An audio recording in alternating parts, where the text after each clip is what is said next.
오늘 본문은 사도행전 안에서 시작된 4장부터 시작돼서 이어지고 있는 중요한 주제, 세상이 교회를 박해하고 핍박한다라는 그 내용의 절정에 해당하는 부분이자 동시에 새로운 국면으로 이제 전환되는 본문이라는 특징을 지닙니다. 바로 앞에 스데반의 죽음에서 우리가 보았던 것은 신자됨의 양상 그리고 하나님의 주권이었습니다. 신자의 양상이라 함은 자기의 신앙과 참된 기독교가 말하고 있는 그 신앙 사이의 간격을 보고 슬퍼하고 그 간격을 좁혀가려는 특징이라 그랬고, 구체적인 4가지로 그 소개를 드렸기로, 첫째, 복음을 듣고 죄를 지적받으면 뉘우치고 동의하는 것. 둘째, 성령 충만으로 자신들을 위해 하나님 우편에 서 계신 그리스도를 바라본다는 것. 셋째, 사나 죽으나 내가 그리스도의 것이라는 생각에 죽음도 두려워하지 않는 태도. 넷째, 나를 박해하는 자를 위해 기도한다라고 하는 거였습니다. 이게 사실 뒤에 따라오는 신약 서신서들 거기서도 쭉 이어지는 맥락이고요. 진짜냐 가짜냐라는 그 진의의 기준이라 생각하시면 거의 맞습니다. 물론 이 땅에서 완벽함과 온전함은 없겠지만 이런 양상이라는 것들이 속에 있다는 것이고,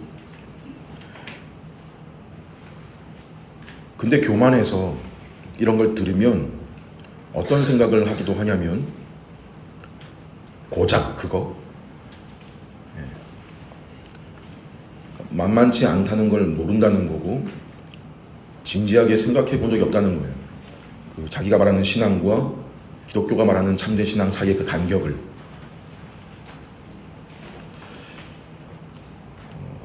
또는 염려가 들 수도 있습니다. 앞에는 교만이었고 염려. 어떤 염려냐면 이런 양상들이 이 땅 위에서 이렇게 양상을 드러낸다고 산다고 치면 손해보는 것 같고 지는 것처럼 보이는 일들이라서,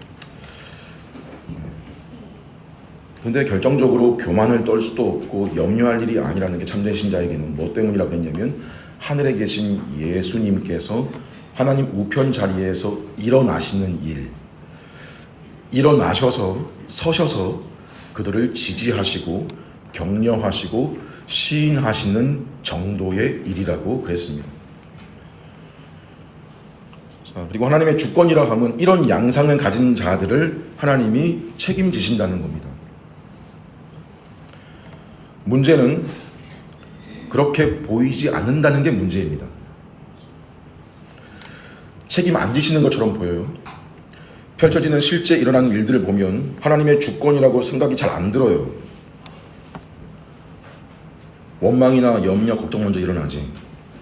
근데 결국 그 모든 것들을 통해서 우리가 예상할 수 없는 방법으로 일을 이루어 가시고, 결국 우리로 하여금 하나님의 손길이었다라고 그렇게 보게 하시고 찬송하게 되고 엎드러지게 되는 것이 하나님의 일하시는 방식입니다.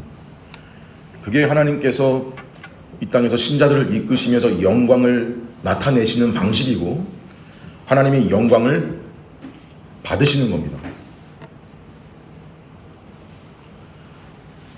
그래서 만약 어떤 일이 터졌을 때 그때부터 그렇게 믿고 그렇게 바라보고 있으면 이제 그게 믿음의 실력이고 하나님이 영광 받으시는 건데, 성경에 등장하는 좋은 평가를 받는 사람들, 이 세상에서 그런 모습을 일정 부분 드러냈기 때문입니다. 이 세상이란 그런 모습을 드러내기가 만만치 않은 곳입니다. 원리가 다르고요, 목표가 다릅니다. 그래서 신자라 할지라도 싸워야 되고 또 세상이 가만 내버려 두질 않습니다. 공격을 하죠. 그래서 이 세상에서 그런 양상을 드러냈다. 스데반도 그 중 하나인 거고요. 그런데 결코 그 사람들을 지금 높이고 그 사람들을 띄우려고 하는 게 아니고, 죄인에 불과한 저 존재가 어떻게 저런 식의 믿음을 가졌냐, 그리고 이 일을 저 존재로부터 되게 하시는 그 하나님을 찬송하고 높이는 거라 그랬어요. 이것이 오늘 본문에 그대로 이어지고 있는 게 우리가 그토록 존경에 마다하는 사도 바울, 그 바울이 어떻게 등장하냐면 성경에서 1절에 보니까 사울은 그가 스데반이 죽임당함을 마땅히 여겼다. 마땅히 여겼다. 그냥 그게 옳은 거고 상식인 거예요. 그런 사람이에요. 2절에 경건한 사람들이 스데반을 장사하고 크게 울었답니다. 경건한 사람들, 즉 예루살렘 교회 성도들인데 신자의 양상을 가진 경건한 자들이 스데반의 죽음 앞에 크게 울었대요. 크게 슬퍼했다는 겁니다. 죽음이 끝이 아니라는 거. 또 부활도 당연히 믿지만 사랑하는 사람, 존경하는 사람, 무엇보다 함께 신앙생활 해오던 동료를 먼저 보내고 이별하는 일은요, 큰 슬픔이라고 했습니다. 하나님을 믿지만 지금 당장의 이 슬픔이 어떤 의미가 있는 것이고 어떻게 일이 흘러갈지가 우리 눈앞에 분명하지가 않아요.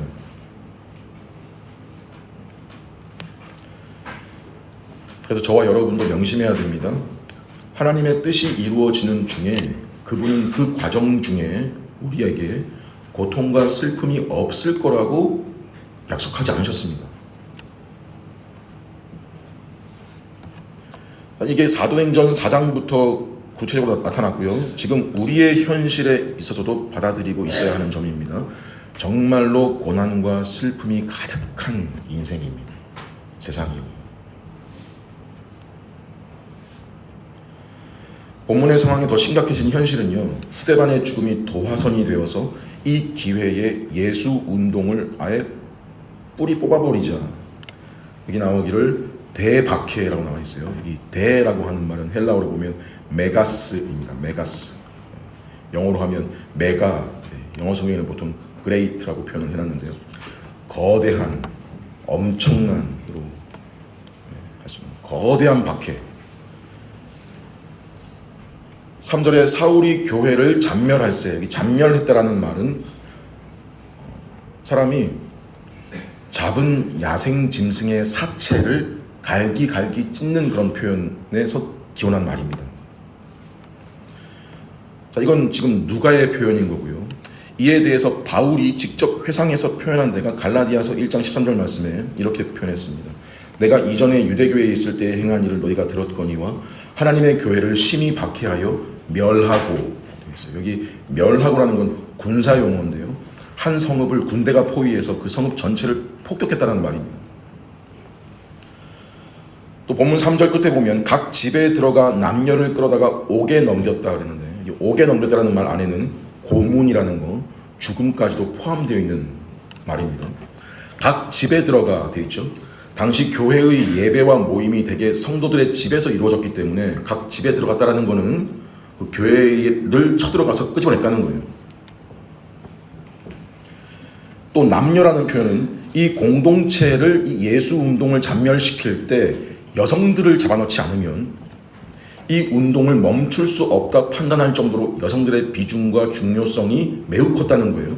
젊은 여성들부터 노년에 이르기까지 딸들, 아내들, 어머니들, 많은 여성들이었겠죠. 그런 남녀 물온대소 사울이 마치 우는 사자와 같이 끌어내서 감옥에 넣었습니다. 여기서 이런 대박해에서 살아남았다는 건 이걸 다 목격했다는 거겠죠. 교회가.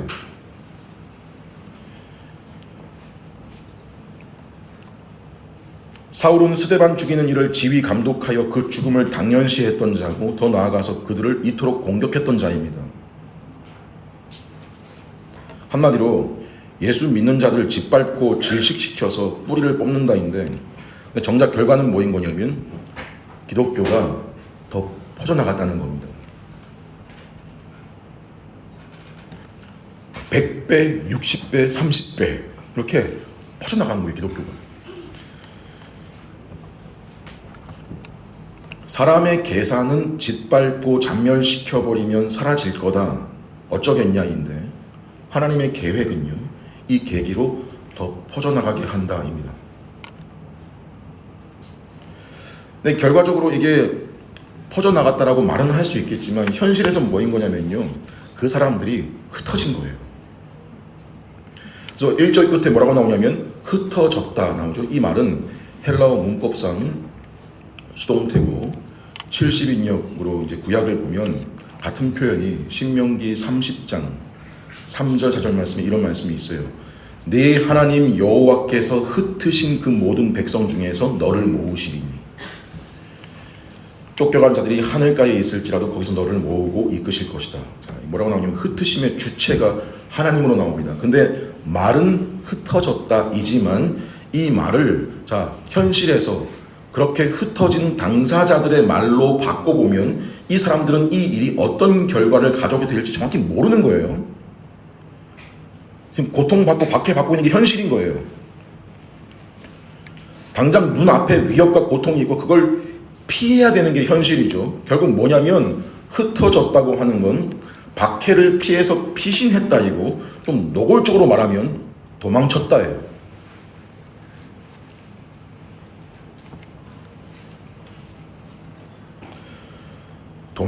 도망갔다. 이 경건한 예루살렘 사람들, 교회 사람들에 대해서 지금 이 상황에 도망쳤다. 그렇게 말할 수 있냐?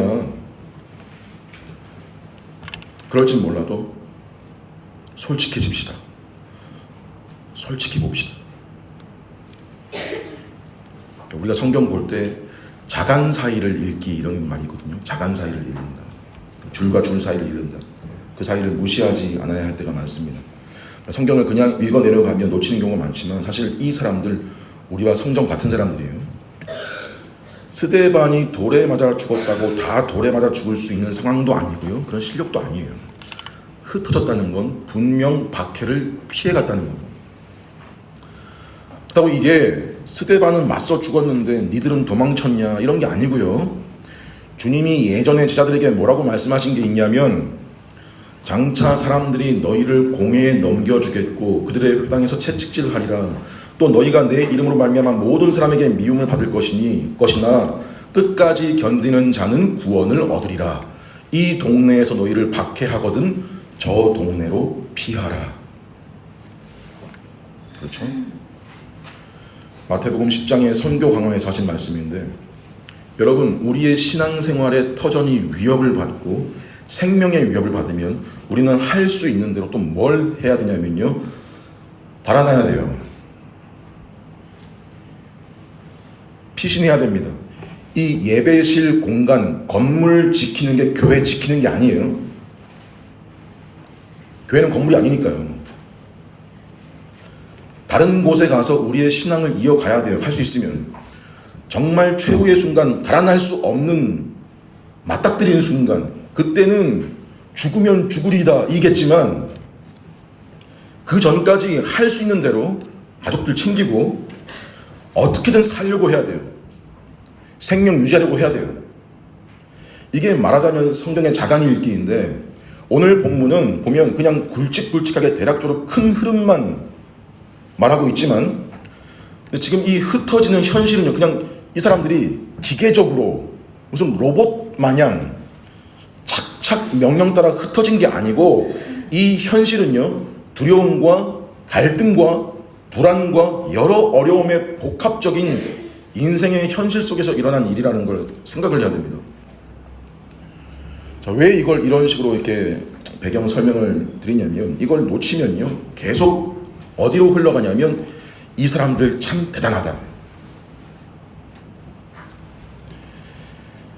이 사람들이 대단했다라고 가는 거예요. 이 사람들이 대단한 게 아니라고. 뭐 이렇게 핍박이 생기면 바로 마음속에서 이거 하나님이 우리를 통해서 세계 복음화를 이루시려고 허락하신 상황이다. 그걸 뭐 다 알기라도 하듯이 뭘 해야 될지도 다 알아서 다음 행동이 착착 바로 나오는 게 아니고 어쩔 줄 모르고 갈 바를 알지 못하는 그런 상황. 당장 눈 앞에까지밖에 볼 수 없고 그 눈 앞의 상황조차도 모든 국면으로 다 파악 가능한 게 아니라 내가 처한 상황 현재 밖에 못 보는 인생이에요.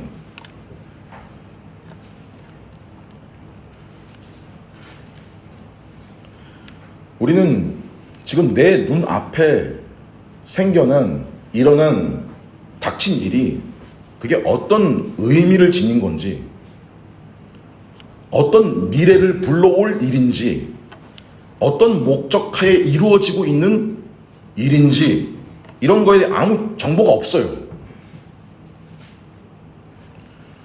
이게 일반에 오고 가는 모든 시대를 살아가는 일반적인 사람의 모습입니다. 뒤에 빌립이라는 사람도 이렇게 흩어진 사람들 중 하나예요. 이 사람은 사마리아로 가죠. 근데 사마리아로 가게 된 것도 뭐 좀 안다고 성경 지식 어떻게 생각하기 쉽냐면 어떻게 사마리아를 간 거냐. 대단하다. 왜 대단한가 하면 사마리아가 어떤 데인 줄 알면 사마리아 거기가 어디라고 도대체 간 거냐. 대단하다. 또 그렇게 빌립을 띄워주기 쉬운데 그게 아니고 우리 이걸 봐야 돼요. 훌륭한데 본을 보였는데 근데 먼저 이걸 봐야 된다. 빌립도 박해가 있었을 때 박해를 피해 도망갈 수밖에 없는 연약한 존재, 인생이고 그 도망가는 현실을 사용하셔서 일하시는 하나님을 보라고 하는 것이 성경이 가리키는 손끝이다. 계속 그 손끝을 보려고 해야 됩니다. 그러니까 하나님은 스데반 같은 죽음도 사용하실 뿐 아니라 이런 연약한 인생들의 방식으로 하나님은 자신의 뜻을 이루신다는 거예요.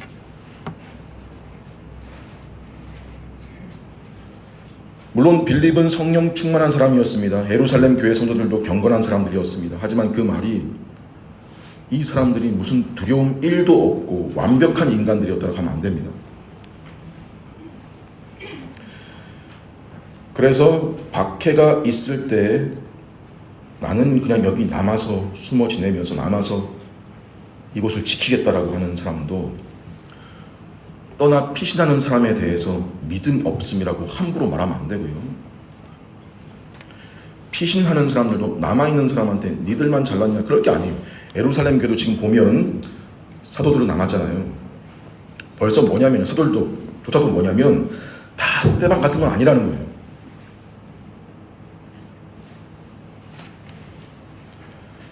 우리 현실 상황은 여러분과 저의 현실 이 실제는 우리가 생각하는 것보다 훨씬 복잡하고 훨씬 다양하잖아요. 그 각자의 상황 속에서 믿음의 양상들을 드러내는 거예요. 꼭 스데반같이 장엄하게 죽어야 하나님이 기억하시는 것도 아니고 각자한테 주어진 상황이 있고 그 상황들 속에서 자기 십자가를 지는 겁니다.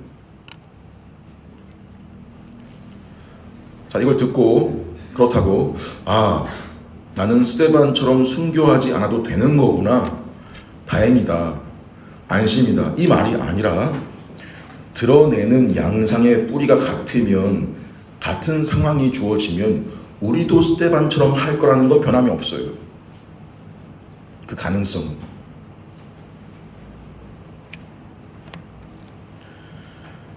우리를 여기 이 본문에 대입시켜 본다면 지금 우리 입장은 어디에 더 가깝냐면 여기 흩어진 사람들 중 하나일 수 있는데 여러분 우리가 스데반처럼은 아니어도 지금 현실에서 우리 십자가를 지는 문제는 이게 세상에서 박해를 받는다, 자기 십자가를 진다 이 말은 많이 들어봐서 알지만 잘 실감이 안 가요. 이걸 실감하기 위해서는요 세상이라는 말과 박해라는 말의 범위를 잘 생각해 봐야 됩니다. 여러분과 저의 상황을 너무 극단적으로 몰고 갈 필요 없습니다. 그냥 우리의 일반 양상을 보면 알 수 있는 거예요. 가령 세상의 박해가 꼭 이런 것만은 아니지만 상상을 해봅시다. 한국 사회가 몇십 년 뒤에 혹 국가적으로 예수 믿는 것 금지시켜서 예수 믿는다고 벌금을 부과하고 직장에서 권고사직을 시켜서 당하고 그러면서 경제생활에 지장이 생긴다. 그럴 수도 있겠죠. 실제로 혹 그런 현실이 생긴다면 떨어져 나갈 사람들도 없어야 되겠지만 있을 수 있겠죠. 보이기에. 근데 지금 제가 말씀드리려고 하는 건 우리의 문제가 뭐냐면 세상은 박해 그러면 떠올린다는 게 이런 거란 말이에요. 방금 제가 예를 든 거. 거창하죠. 거창하거나 어떤 장엄한 상황으로만 상상을 해요. 세상, 박해. 기준이 늘 높아요. 근데 기준이 높아서 이런 내용 말하면 목숨 얘기하고 막 순교 이야기하고 그걸 떠올리는데 정작 삶에서의 출발, 기초가 안 되어 보이는 게 많은 거예요. 하나님 말씀대로 가령 오늘 내가 남편으로서 아내로서 내 아내를 내 남편을 사랑해라. 귀하게 여겨라. 자신의 역할에 충실해라. 짜증을 낼 만한 상황인데 한 번 참았고 누가 봐도 내가 화를 낼 만한데 한 번 참았고 양보했다. 내 형제와 내 이웃에게 내가 얼마나 정직하고 얼마나 신실하게 서 있으며 상대방 입장에서 한번 이해해 보려고 했는가. 뭐 가령 이런 일들에 대해서는 내가 과연 신자다웠는가. 이런 걸로 말하면 뭐라 그러냐면 고작 그런 거라 그런다.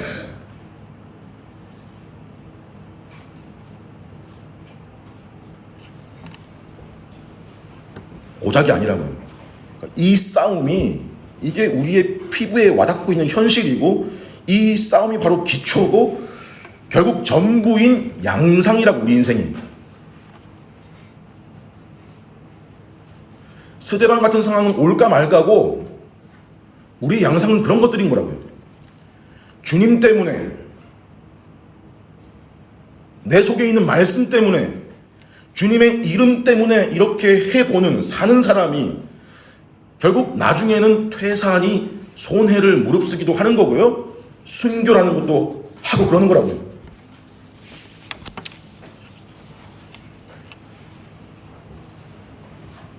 여러분, 세상과 박해의 범위가 이것만이 아닙니다. 또 지금 우리 현실에 정말 신자라면 뭐 때문에 힘들까요? 여러분이 정말 복음 가지고 복음대로 살고 싶어하는 분들이시라면 또 생각해 봅시다. 상상해 봅시다. 예수를 부인하지 않고 마지막에 순교를 하려고 죽음을 택하는 사람이 서 있습니다. 그 앞에 그를 죽이겠다는 사람이 있는데 누구냐면 예수를 모르는 세상 사람이고 그 앞에서 부인하지 않고 차라리 죽겠다라는 자가 신자고 근데 거기에 한 사람이 더 있어요. 그 옆에서 죽으려는 사람한테 죽지 말고 그냥 살아라 하는 자가 있는데 그게 누구냐면 그의 친구요, 그의 아내요, 남편이요, 형제인 거예요. 무슨 말인지 아시겠어요?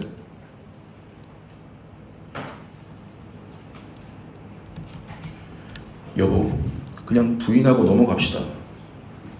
여보, 이번에는 어깁시다. 이거죠.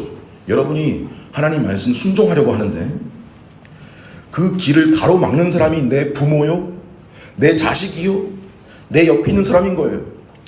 베드로가 주님 순종하시려는 길을 가로막았을 때 주님 뭐라 그러세요? 주님 그리 마소서, 이 일이 결코 주께 미치지 아니하리다. 뭐라 하세요? 사단아, 내 뒤로 물러가라. 너는 나를 넘어지게 하는 자다. 네가 하나님의 일을 생각하지 아니하고 도리어 사람의 일을 생각하는도다. 내 아내가, 내 남편이, 내 친구가 내가 말씀대로 살아보려고 하는데 그 길 제시하는데 하나님 말씀대로 판단하고 결정하고 살아보겠다고 다짐하는데 그 사실을 죽었다 깨어나도 이해하지 못하고 있는 사람이 세상 사람이요. 그 사실을 아는 것 같다가도 결정적인 순간에 결국 그러지 말고 우리 이걸 선택하자라고 하는 게 옆에 있는 나요. 옆에 있는 부모님이요. 그 옆에 있는 친구인 거예요. 여러분은 이 상황 설정 가운데 누구이십니까? 다운 신자이십니까? 아니면 옆에 있는 남편 또는 아내입니까? 아니면 혹시 아예 세상입니까?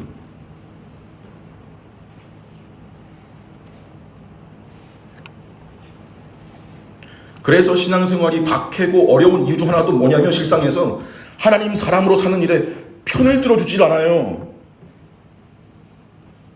편을 안 들어줘요. 내 가족이요, 내 동료가요, 내 친구가. 그러면 어렵죠. 보통 힘든 게 아니에요. 근데 그 편 들어주는 사람들이 이 땅에서 누구라는 거냐면 바로 교회라는 거죠. 이해하죠? 왜 그러는지. 왜 여러분이 그런 생각을 했고, 왜 그걸 감수하면서까지 그런 선택을 했으며, 왜 그게 어렵고 힘든 건지를 똑같이 알죠. 여러분, 교회의 멤버라는 건 이걸 공감하는 사람들인 거예요.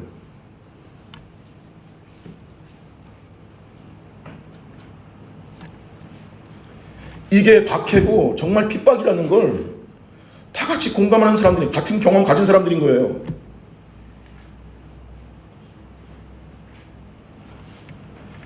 그래서 어려움이 있는 게 당연하다. 봐라, 이 세상이라고 하는 건 우리 주님까지 십자가에 매단 세상 아니냐. 치열한 싸움과 고통이 있다 여길 때 이런 사소한 것부터가 여러분 신자에게는 세상이고 박해고 고난인데, 이런 와중에 여러분 또 무슨 일이 일어나고 있어요? 무슨 일이 일어나요? 삶의 기반이 흔들리고 아무것도 하지 못할 만큼의 충격적인 사건이나 일들이 내 눈앞에 터진다고요. 내 인생에서 멀쩡하던 사업이 하루아침에 무너지기도 하고, 나든 가족이든 건강상의 문제가 터지기도 하고, 정말로 감당하기 힘든 일들의 종류가 많이 있는데, 우리가 하나님을 믿는다고 우리 현실에서 이런 일들이 일어나지 않는 게 아니잖아요. 그럼 우리는 내가 현재 처한 상황 거기까지밖에 못 보잖아요. 얼마나 고통스러워요. 우린 몰라요. 이 일들이 어떤 의미를 가졌는지, 어떤 미래를 불러 들여올 일들인 건지, 이런 거에 대한 확신할 만한 정보가 우리한테는 없다고요. 그게 우리 한계예요. 그런데 뭐는 또 확실하게 아는 게 또 있는 거냐면, 하나님이 주권자시라는 건 아는 자들이라는 거죠. 교회가.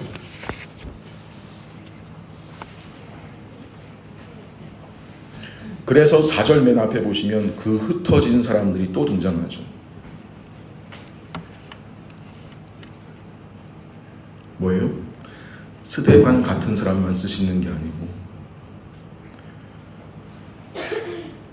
이 흩어진 사람들을 통해서도 복음이 전파되게 하신다. 자신의 뜻을 이루신다. 이 사람들이 본질적으로 한 게 아니죠. 이 사람들은 피신했고, 피신한 자기 자리에서 두루 다니면서 자기 신앙의 양상을 드러냈을 뿐인데, 하나님이 이 일을 통해서 복음이 전파되게 하셨다. 이 흩어진 사람들은 이름도 없어요. 스데반도 아니고 빌립도 아니에요.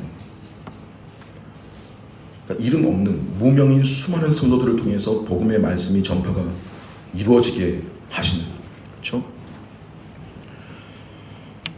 이 4절의 사실은 우리에게 두 가지를 강조해서 또 알려주고 있는 건데, 먼저는 얼마 전 스데반이 설교한 대로 이스라엘의 하나님, 그분의 임재가 한 지역에 제한적이지 않다는 말을 이렇게 증명하신 것이고요. 예루살렘에서만 예배를 받으시는 분이 아니시라는 거죠. 퍼져나가고 있습니까? 또 하나는 예수님이 승천하시면서 하신 말씀, 예루살렘과 온 유대와 사마리아와 땅끝까지 이르러 내 증인이 될 것이다 라고 하신 1장 8절 말씀이 실제로 이루어지기 시작하고 있는 그 장면인 거예요. 뭐를 통해서요? 대박해로 각지로 피신한 이 흩어진 사람들을 통해서요. 이 사람들 중에 한 예로 지금 빌립이라는 사람의 상황을 대표적으로 소개하는 건데, 5절에 빌립이 가서 복음을 전한 곳은 사마리아 지역이라고 합니다. 빌립은 앞에 6장에서 스데반과 같이 예루살렘 교회에서 구제 사역을 위해 뽑혔던 7명 중 한 사람이고, 사마리아는 여기 남쪽이 유다 지역이고 여기 북쪽이 갈릴리 지역이면, 이 남과 북 사이에 갈릴리와 유다 사이에 끼어있는 중간 지점에 있는 지역입니다. 그래서 유다에서 갈릴리를 가려면 사마리아를 거쳐가면 되는 건데, 유대인들은 거길 통과해서 갈릴리를 가지 않고 굳이 둘러서 갔어요. 왜요? 그만큼 혐오하고 상종을 안 하고 살았습니다. 서로가 그랬어요. 이미 많이들 아시겠지만 역사를 좀 소개할 필요가 있습니다. 이스라엘이라는 민족이 통일 왕국이었던 시대는 사울 왕, 다윗 왕, 솔로몬까지입니다. 그렇죠? 근데 솔로몬 말년에 이 통일 왕국이 남과 북으로 분열돼요. 솔로몬 아들 르호보암 때 여로보암이라는 사람이 반역을 일으켰는데 이스라엘 12지파 중에서 10지파가 북쪽에 있는 10지파가 이 반역에 동참을 해서 형성한 것이 북이스라엘이죠. 다수지파였기 때문에 이 이스라엘이라는 국호를 가져갑니다. 북이스라엘이라고 칭하고 나머지 딸랑 2지파, 베냐민 지파, 유다 지파 구성된 남왕국은 그래도 그 중에 컸던 유다 지파의 이름을 따가지고 남유다로 그렇게 불려졌습니다. 분열 왕국이 시작된 거예요. 후에 이 두 분열 왕국이 각각 포로 생활하고 남유다가 포로 생활에서 귀환한 이후에 그때는 남유다라는 이름이 더 우세한 이름으로 남아서 지금까지도 그 사람들을 가리킬 때 유대인이라고 부르는 거예요. 그렇게 분열됐을 때 남유다의 수도는 예루살렘이었고 북이스라엘의 수도가 바로 사마리아였습니다. 근데 북이스라엘은 BC 722년에 아수르라는 나라에게 멸망당합니다. 그러니까 아수르의 정책이 인재들은 잡아가고 그 사마리아 지역에는 평민만 남겨놓고 그 자리에 다른 잡족들을 이주시키는 정책을 펼친 거예요. 혼합 정책이죠. 민족 말살 정책 같은 거예요. 그래서 그 사마리아 지역에 남은 이스라엘 사람들이 아수르나 가나안 잡족들과 결혼을 해서 피가 섞이는 혼혈족이 된 게 말하자면 사마리아인의 계보가 된 거예요. 그리고 100년쯤 더 지나서 아수르가 바벨론이라는 나라에게 멸망당하죠. 그리고 바벨론이 BC 586년에 남유다를 점령시킵니다. 근데 남유다는 포로기 마치고 돌아온 뒤에도 이 남유다는 순수 혈통 따지고요. 포로 기간 중에 이방인하고 결혼한 사람들 다 조사해가지고 다시 바벨론으로 돌려보내는 정책도 펼치고요.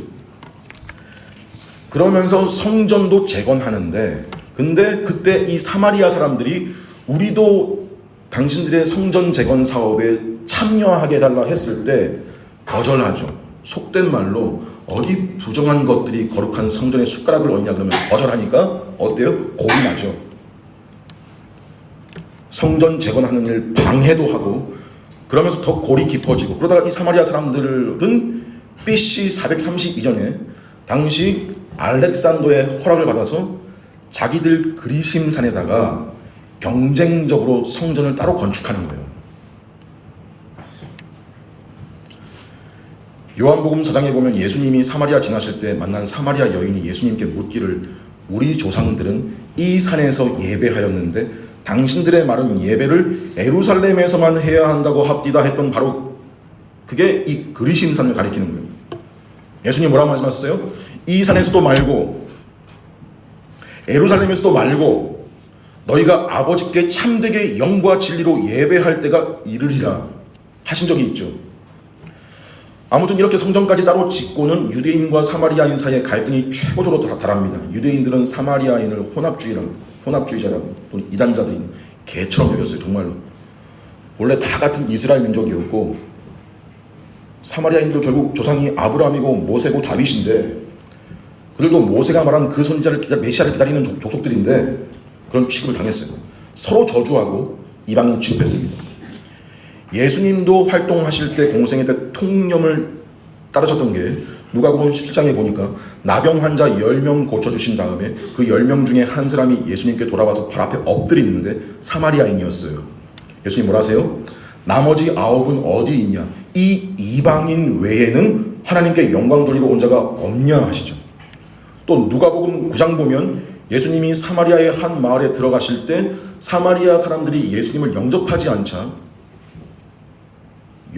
사도 요한, 제자 요한이 예수님께 뭐라고 말하냐면, 주여 우리가 불을 불러다가 명하여 하늘로부터 내려 저들을 멸하라 하기를 원하십니까? 그냥 뭐냐면 통상 일반 상식 편견에서 저주의 대상이고 이방인 취급인 거예요. 한마디로 원수였다 이거예요.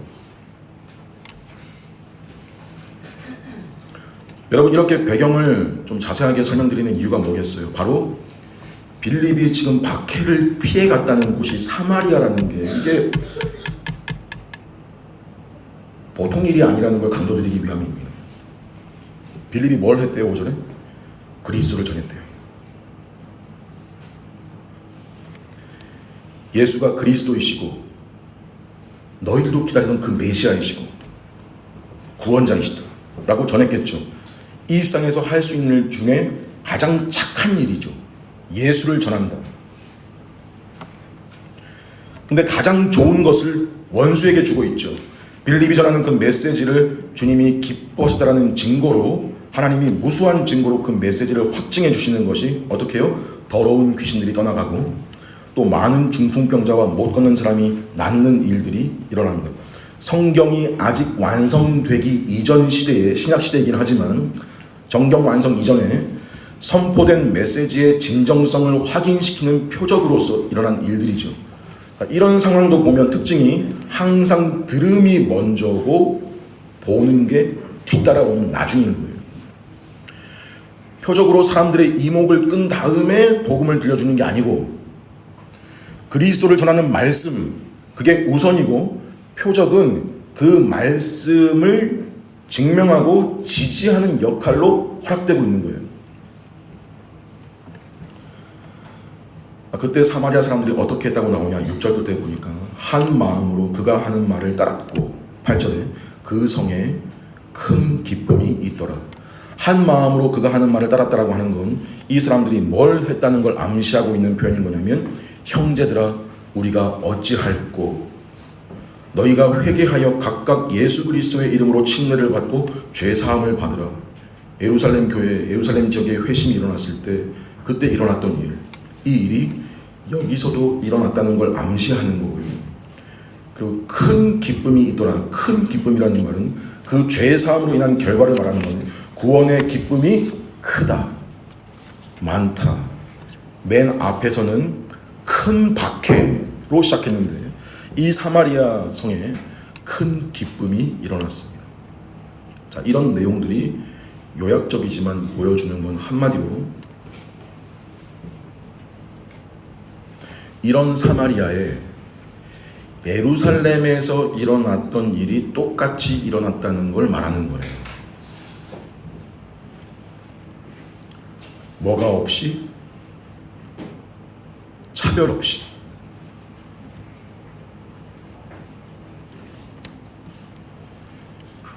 여러분, 구원에 있어서 차별이 없다라는 말은 오해하면 안 되는 게, 차별이 없다 이 말이 그럼 모든 사람이 구원받는다는 말이 아니죠. 그 차별이 아니에요. 구원이 정말로 예외 없이 모든 사람,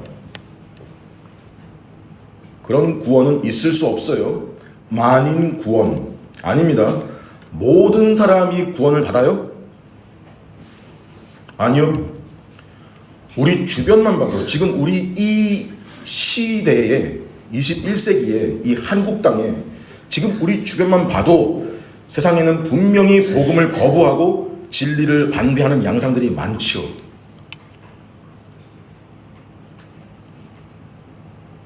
세상의 일반적인 모습이잖아요. 그렇지만 구원받는 사람들을 보면 그 무리 속에 있는 모든 사람들에게는 그 구원에 대한, 그 구원받음에 대한 어떤 자격이라든지 차별이 있는 게 아니에요.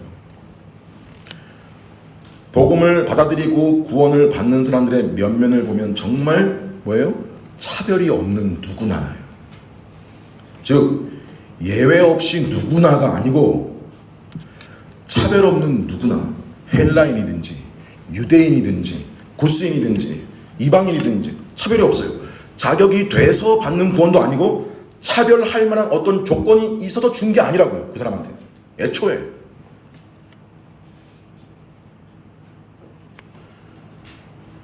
여러분, 빌립은 어떻게, 왜 사마리아로 가게 된 걸까요? 물론 예수님이 이미 온 유대와 사마리아와 땅끝까지 이르러 내 증인 되리라 하신 말씀을 빌립도 알았겠지만, 빌립이 사마리아로 가게 된 게 자의냐 타의냐 의견이 분분하기도 한데 우리 정확히 몰라요. 근데 자의든 타의든 확실한 건, 생각해 볼 수 있는 건, 빌립 마음에 거리낌이 없었을까?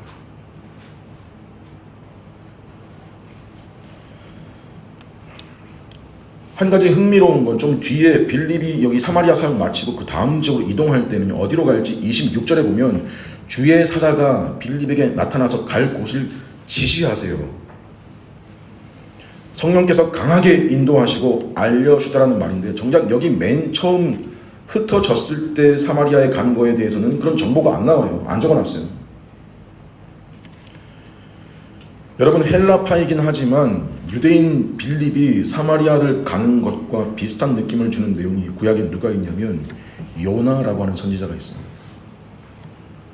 요나가 북이스라엘 선지자였는데 하나님이 요나한테 어디로 가라고 명령을 하시냐면 니느웨로 가라고 하시죠. 니느웨는 북이스라엘을 계속 괴롭혀왔고 결국 나중에 북이스라엘을 멸망시키는 아수르의 수도였거든요. 요나가 어떻게 해요? 안 가려고 발버둥을 치죠. 다시스로 가는 배를 타고, 그러고 돌이켜서 가긴 가고 니느웨로 전하긴 전하는데, 그러고도 요나의 심정은 몹시 싫어, 마음이 상했다라고 합니다.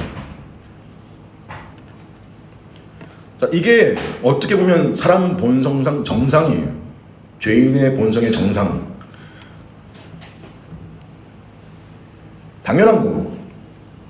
원수한테 뭔 좋은 걸 베풀어.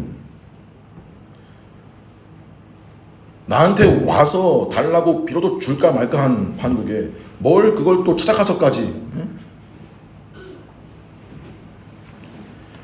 빌립의 마음이 어땠을지는 안 나오지만 뒤에 사도행전 10장에 보면 하나님이 로마 백부장, 즉 이방인인 고넬료의 집을 구원하시는 일에 베드로를 부르시는데, 심지어 베드로 속에도 어떤 인식이 아직 남았었던 거냐면 속되고 깨끗하지 아니한 것을 내가 먹을 수 없습니다. 즉 예수님이 오심으로써 구약 율법의 음식법과 의식법 가리키던 예수님 오심으로써 그 모든 거 다 폐했다. 그거 중요한 거 아니고 폐기된 거라는 거 베드로가 다 이해하고 알면서도 그 인식 속에는 여전히 뭐가 있냐면 자기 편견, 자기 선입견, 자기 인식에 있어서 거리낌이 남아있는 거죠. 머리로는 아는데 오랫동안 배워져온 그게 있는 거예요, 속에. 유대인의 인식에 이방인은 속되고 깨끗하지 않다는 편견. 여러분, 그 사람 편견이라는 거, 편견, 선입견 정말 강한 겁니다. 한번 각인된 편견, 한번 자리 잡은 가치관, 그 중에서도 민족적인 거, 종교적인 거 셉니다. 심지어 베드로는요, 예수님이 실제로 이방인들 고치시고 낫게 하시고, 또 고넬료와 같은 직종에 있는 로마 백부장의 하인을 고치시면서 내가 이스라엘에서 이만한 믿음을 보지 못했다는 그런, 또 제일 가까이에서 봤음에도 땅끝까지 이르러 내 증인되라, 온 유대와 사마리아와 땅끝까지 이르러 증인되라, 또 분명히 알면서 속에 이런 편견이, 잔재가 남아있었던 거 아니에요. 그러니 빌립이라도 뭐 크게 달랐을까요? 본문은 그냥 간단하게 빌립이 사마리아 성에 내려가 그리스도를 백성에게 전파하니라고만 아주 요약적으로 해놨지만 빌립한테도 인간적으로 분명 쉬운 일은 아니었을 거라고. 자, 이 모든 일들을 종합해서 평가를 해보면 뭘 말하는 거냐면 예루살렘에서 일어난 일이 사마리아에서도 일어났다. 무슨 말이에요? 복음에는 차별이 없다.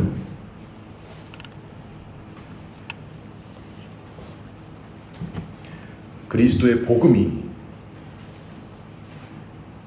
진리가 우리의 편견과 선입견들까지도 능가하는 것이다. 복음이 베드로나 빌립의 편견보다, 사람이 철저히 옳다고 믿어왔던 것보다 더 크고 더 옳고 더 세다. 여러분과 저는 우리의 환경이라든지 문화나 배경, 거기서 형성된 선입견이라든지 편견에 치우칠 수밖에 없는 연약함이 있지만, 그보다 더 크게 여러분, 하나님의 말씀, 진리가 뭐라고 하는지를 따라가야 하는 존재들이고, 그런 열매를 가진 존재들이다. 이게 복음의 능력이죠. 이게 어디서 드러나야 되냐면 여러분이 흩어져 살고 있는 삶의 자리에서,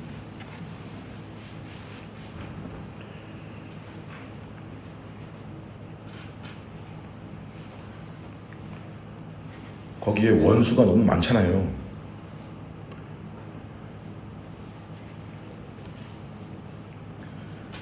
우리 다 빌립이 사마리아에 간 것 같이 우리가 가는 곳마다, 곳곳마다 원수 같은 존재들이 적지 않아요. 직장인이, 학교니, 어딜 가나, 심지어 한 이불 덮고 사는 부부끼리도 간혹 이 왼수 같은, 내가 낳은 자식한테도 이 왼수 같은,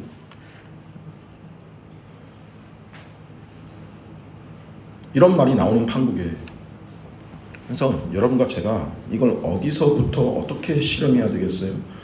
복음을 입으로 전파하고, 입으로 전달하는 것도 복음 전파이겠지만 각 자리에 흩어진 여러분들이 복음을 가진 사람으로 그 신앙의 양상들을 드러내는 일에는 여러분 차별이 없어야 돼요.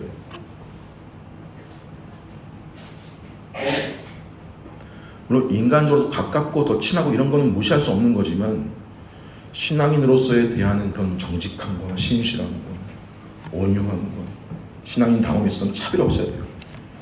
그거를 여러분 교회에 있을 때, 이 공간에 올 때, 일주일에 한 번 여기 있는 사람들한테만 그런 성향을 드러내는 게 아니고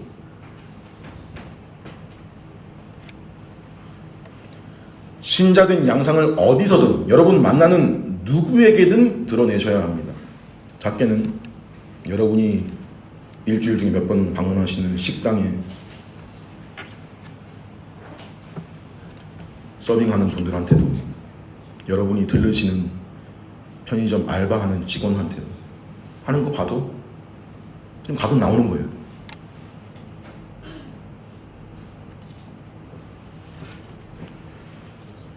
복음이 차별 없이, 편견 없이 예루살렘에서 사마리아로 흘러간 그 복음이 흘러서 여기 지금 자기 중심성으로 똘똘 둘러 뭉친 나한테까지도 흘러 들어왔다는 볼 수 있어야죠.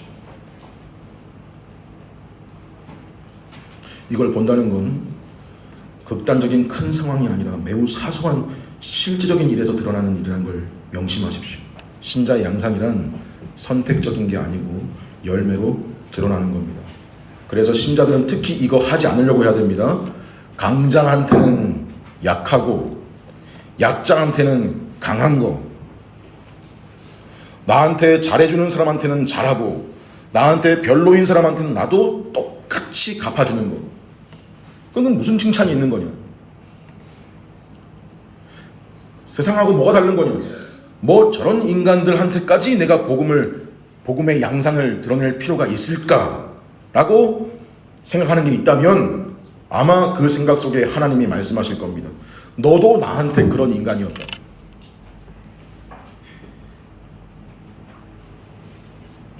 또 하나님이 물으실 겁니다. 너가 생각하는 저런 사람이라는 그 조건과 기준은 뭐냐?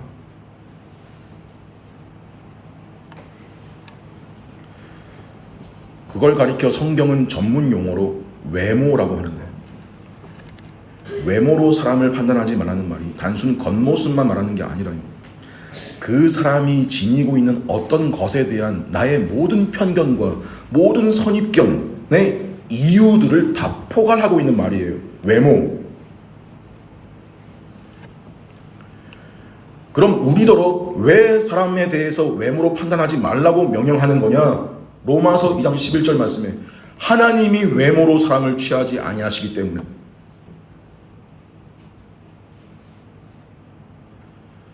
그런 하나님이시기 때문에 저와 여러분을 부르신 거예요. 만일 하나님이 우리가 따지고 있는, 다른 사람한테 가지고 있는 선입견, 편견, 그런 외모 가지고 하나님도 우리를 보시는 거라면 나를 자녀 삼겠습니까? 우린 애초에 다 탈락이에요. 하나님이 외모를 보시지 않으시니까 우리가 구원받은 거예요.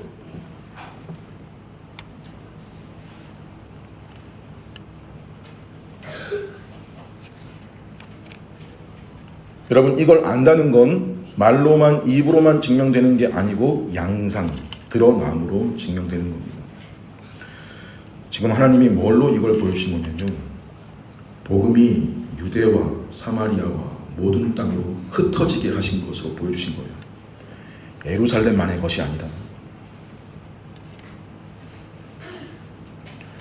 너희 조상들을 불렀던 것부터가 너희 조상들이 특별해서가 아니었다.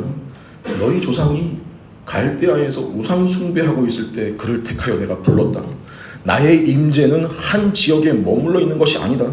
전 우주적이며 온 유대와 사마리아와 땅끝까지 내 증인을 보내서 그곳에서 나를 예배하는 자들을 찾을 것이다. 이러한 하나님의 뜻이 정말로 신실하게 이루어져 가는 것을 보여주는 것입니다. 근데 그걸 어떤 방식으로요? 성도들이, 교회가 이 땅에서 세상의 박해와 고난을 겪는 방식을 통해서입니다. 우리는 하나님이 왜 일을 이런 식으로 하는지 모릅니다.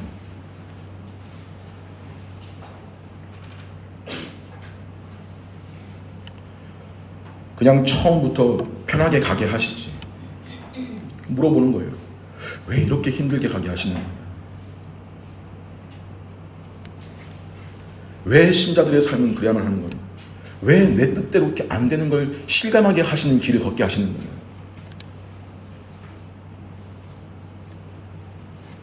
왜일까? 여러분, 그 방식이 하나님께서 영광을 받으시기에 가장 합당한 방식이기 때문입니다. 그들에게서 어떤 원인이나 공로를 찾을 수 없게 하시고 오로지 그의 삶을 먹이시고 돌보셨고 인도하신 분이 하나님이시라는 사실로 하나님께서 홀로 영광을 받으시기 위함입니다. 그 사람의 땀과 수고도, 그의 애씀과 노력과 심지어 그가 겪은 인생의 모든 수고와 고생도 다 하나님의 손길이었다는 사실로 인해서 신자의 삶을 책임지는 것은 너가 아니라 나 여호와라는 사실로 영광 받으시려고 그렇게 하시는 거예요.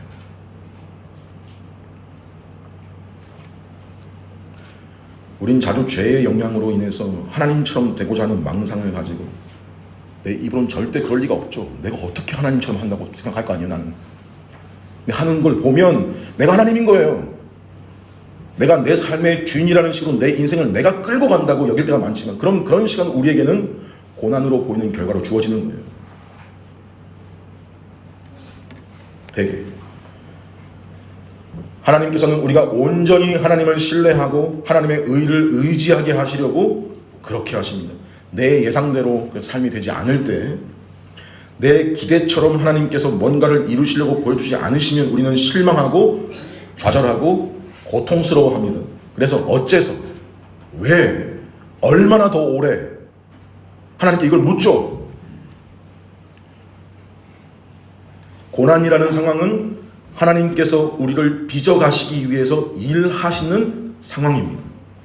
이 고난 속에서, 이 불가능한 절망의 상황 속에서 하나님께서는 여러분 한 사람 한 사람을 당신의 영광을 담아내는 영광스러운 그릇으로 빚어가시는 거예요.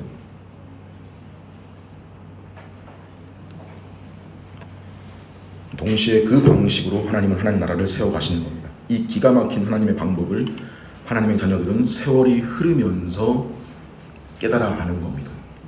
그러니 여러분, 하나님을 믿으십시오.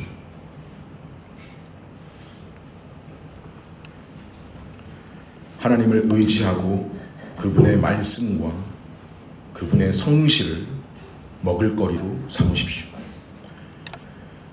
이 세상이 우리를 자라게 하는 것이 아니라는 것, 우리는 그리스도의 몸된 위치에서 우리 주 예수 그리스도로 말미암아 자라는 것이고, 세상이 우리한테 뭘 주는 게 아니고, 세상에서 내가 뭘 얻는 게 아니고, 오히려 우리를 집어삼키려고 하는 게 세상이지만, 우리는 그 몸 안에서, 교회 안에서 말씀을 통해 하나님께서 주시는 힘으로 자라난다. 이 사실을 알고 교회 안에서 나의 현실을 공감하는 지체들과 함께 머물며 거기서 참 위로와 기쁨을 얻고 또 눈앞의 현실 암담하고 때로는 답답하고 고통스러울지라도 각자의 흩어진 자리에서 신앙의 면모를 열매로 다 드러내시며 살아가시는 여러분과 제가 되기를 간절히 소망합니다.